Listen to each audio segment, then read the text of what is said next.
আসসালামু আলাইকুম বন্ধুরা, রোজায় যারা ক্রিস্পি ও আরও বেশি স্বাদের ইফতারি খেতে পছন্দ করো তারা কিন্তু এই ভেজিটেবল চিকেন স্প্রিং রোলটা ট্রাই করতে পারো। আজ আপনাদের তৈরি করে দেখাবো ভেজিটেবল চিকেন স্প্রিং রোল। আর এই স্প্রিং রোলটা কিভাবে সারা মাস রোজার জন্য সংরক্ষণ করবেন সেটাও শেয়ার করব।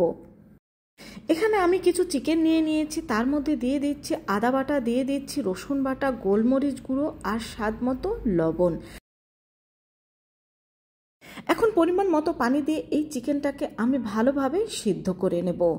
তো চিকেনটা সিদ্ধ হয়ে গেলে এটাকে নামিয়ে আমি কিছুটা ঠান্ডা করে নেব। এটা কিছুটা ঠান্ডা করে নেওয়ার পর এখন এই চিকেনটাকে হাড্ডি থেকে এইভাবে করে আমি ছাড়িয়ে নেব।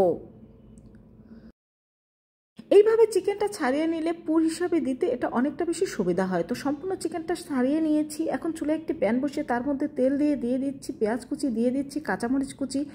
এখন এই পেঁয়াজ কুচি আর কাঁচামরিচ কুচি আমি কিছুক্ষণ ভেজে নেব, তবে একেবারে গোল্ডেন ব্রাউন করে ভেজে নেব না, এটাকে হালকা করে ভেজে নেব। ভেজে নেওয়ার পর এটাকে একটা সাইড করে এখানে আমি সামান্য পানি দিয়ে দিচ্ছি মশলা কষানোর জন্য।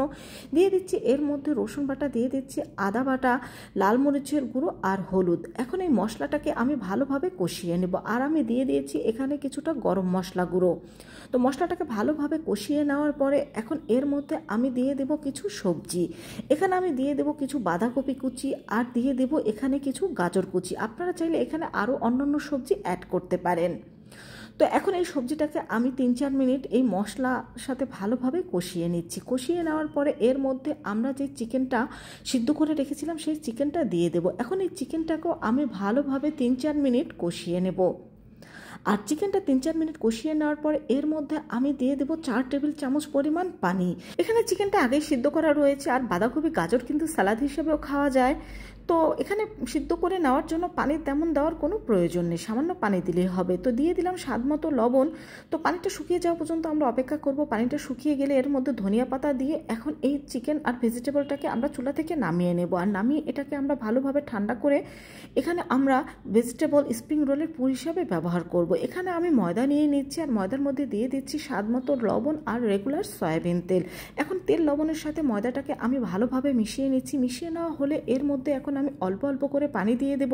আর অল্প অল্প করে পানি দিয়ে এখানে আমি একটা ডো তৈরি করে নেব। বন্ধুরা, আমি যেহেতু রোজার মাসের জন্য এই স্প্রিং রোলটা সংরক্ষণ করব, তাই আমি এখানে ময়দার পরিমাণটা একটু বেশি নিয়েছি। তোমরা চাইলে কিন্তু এখানে আরও কম করে তৈরি করে নিতে পারো। তো আমাদের ডোটা কিন্তু একেবারে তৈরি। এখন এই ডোটাকে আমি 10 মিনিটের জন্য রেস্টে রেখে দেব। তো ফিরে আসলাম 10 মিনিট পরে। 10 মিনিট পরে এই ডোটাকে আমি আরও কিছুক্ষণ ভালোভাবে মেখে নেব। তো ডোটাকে মেখে নেওয়ার পরে এখন এখান থেকে আমি কিছু লেচি কেটে নেব। আর লেচি কেটে নিয়ে এখানে আমি ছোট ছোট সাইজের কয়েকটা রুটি তৈরি করে নেব। তো এই তো আমার এখানে একটা কিন্তু ছোট সাইজের রুটি তৈরি হয়ে গিয়েছে। আর এরকমভাবে আমি মোট 3টে রুটি আলাদা করে তৈরি করে নিয়েছি। এখন একটা রুটি নিয়ে তার উপর তেল দিয়ে দেবো ময়দা।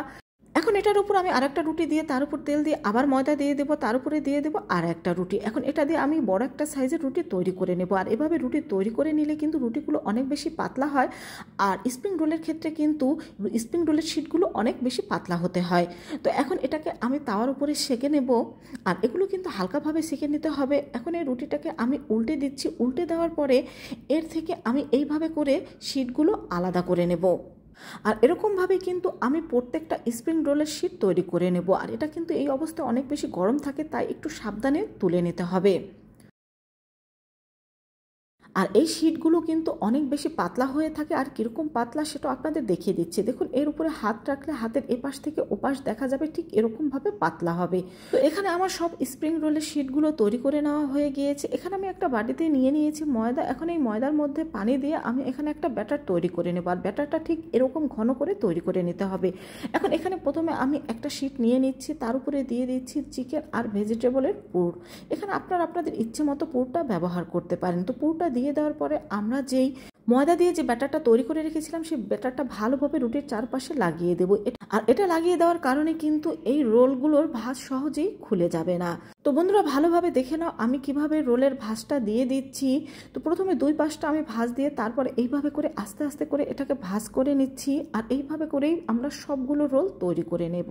তো সবগুলো রোল আমি একইভাবে তৈরি করে নিয়েছি। এখন একটা এয়ারটাইট বক্সে আমি কিছু রোল ফ্লোরেজন করে রাখবো। তোমরা চাইলে কোনো জিবলক ব্যাগেও কিন্তু এইভাবে এগুলোকে রেখে সংরক্ষণ করে রাখতে পারো। এখন কিছু রোল তোমাদের ভেজে দেখিয়ে দেবো। তো এখানে আমি কিছু রোল নিয়ে নিয়েছি ভেজে নেওয়ার জন্য। এখন এই রোলগুলোকে আমি তেলের মধ্যে দিয়ে দিচ্ছি আর এগুলোকে আমি ভেজে নিচ্ছি। আর এই রোলগুলোকে আমি চুলার হিট মিডিয়াম টু লো হিটে রেখে ভেজে নেব। এতে এই রোলগুলো কিন্তু অনেক বেশি মুচমুচে হবে। তো রোলের একটা সাইড হয়ে গিয়েছে, আমি অন্য একটা সাইড উল্টে দিচ্ছি। সারাদিন রোজা থাকার পর ইফতারিতে কিন্তু আমাদের সবারই একটু ভিন্ন ধরনের ইফতারি খেতে খুবই ভালো লাগে। তো যারা মুচমুচে মজাদার ইফতারি খেতে বেশি পছন্দ করো তারা কিন্তু এটা অবশ্যই ট্রাই করে দেখতে পারো। তো তৈরি হয়ে গেল আমাদের ভেজিটেবল চিকেন স্প্রিং রোল। তো বন্ধুরা, আশা করছি আমার রেসিপিটি তোমাদের খুব ভালো লেগেছে। আল্লাহ হাফেজ।